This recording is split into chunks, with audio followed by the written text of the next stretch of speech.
9 тамыз таңғы сағат 4:55 шамасында дағдарыс жағдайларында басқару басқармасының шұғыл кезекшісіне осы Қызылорда су торабының жанында орналасқан көпірдің астында бір азамат суға кетіп қалды деп хабар түсті. Қызылорда қаласының 3 ер жігіт және 2 қыз баласы осындай демалыста жүріп, белгісіз себептерде осындай көпірдің астына барып машинасын терезесін жуам деп еңкейгенде содан суға батып кеткен. Хабар түсісімен біздің жедел құтқару жасағының қызметкерлері оқиға орнына барып, қазіргі таңда сол іздестіру жұмыстары жүргізіліп жатыр. Әлі іздестіру жұмыстары нәтиже берген жоқ.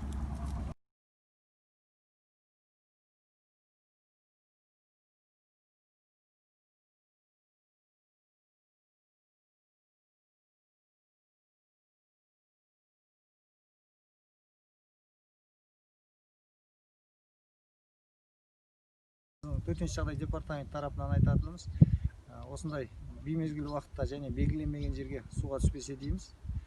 Сосын осындай арақ ішімдік ішкеннен кейін осындай өзен, көлдердің, осындай каналдардың жанына бармаса, сосын зерттелмеген жерлерге суға түсуге шектесе.